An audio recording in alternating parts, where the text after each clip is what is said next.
नमस्कार दर्शक बंधु थाम्बनेल देखे बुझेছেন আজকের আলোচনার বিষয়বস্তু। आज आलोचना হবে ইলতুৎমিশের শেষ অভিযান।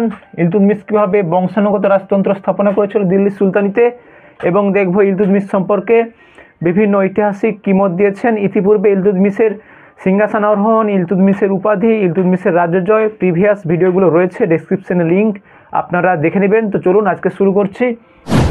ইলতুৎমিশের শেষ অভিযান এবং তার মৃত্যু 1236 খ্রিস্টাব্দে ইলতুৎমিশ বামিয়ান সল্ট রেঞ্জ কহয়ে যুদ্ধ বর্তমানে আফগানিস্তান, ওখানে খোখর জাতির নেতা সৈফুদ্দিন হাসান কারলুক, এই কারলুককে আক্রমণ করার জন্য তিনি গিয়েছিলেন।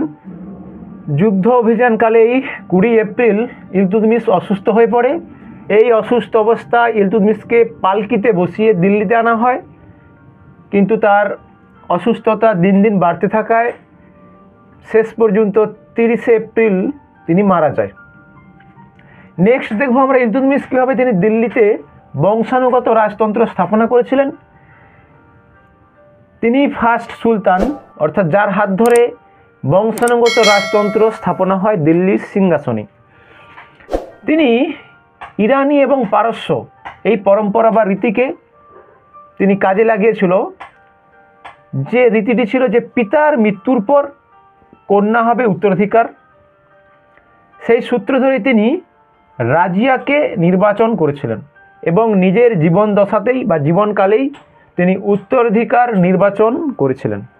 তো ছোট্ট করে বলে রাখি, যে সমস্ত বন্ধুরা UGC NET, West Bengal SET, SLST, মাদ্রাসা, এছাড়াও WBCS এবং অল কম্পিটিটিভ পরীক্ষার জন্য হিস্ট্রি রিলেটেড প্রিপারেশন করছেন, তাদের কাছে এই চ্যানেলটি অতি গুরুত্বপূর্ণ। কারণ এই চ্যানেলেই ইতিহাস রিলেটেড গুরুত্বপূর্ণ ভিডিও একের পর এক আসছে বা অলরেডি 100-র উপরের ভিডিও রয়েছে, প্লে লিস্টে গিয়ে দেখে নেবেন।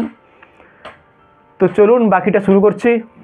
নেক্সট দেখব আমরা ইলতুৎমিশ ইরানি পরম্পরাকে শেখানোর জন্য বা ইরানি রীতি রেওয়াজ শেখানোর জন্য তিনি বাগদাদ থেকে দুটি পুস্তক এনেছিলেন। সেই দুটি পুস্তকের নাম বলছি, দেখুন, আদাবুস সালাতিন এবং দ্বিতীয়টি হলো মহাসিরুস সালাতিন।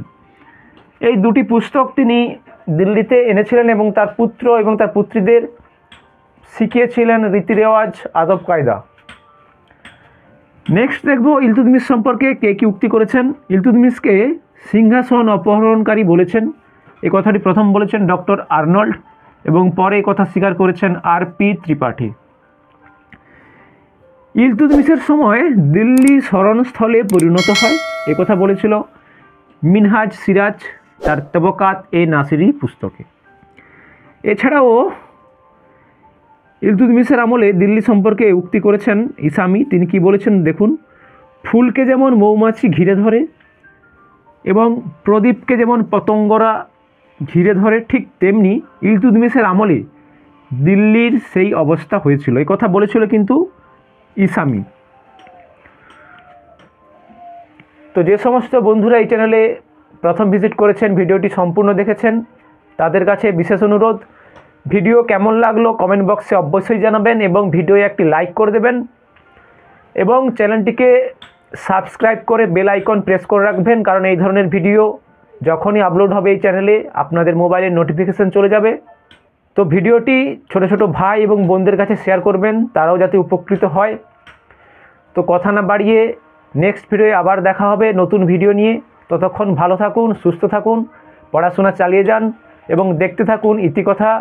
জয় হিন্দ, জয় ভারত, ধন্যবাদ।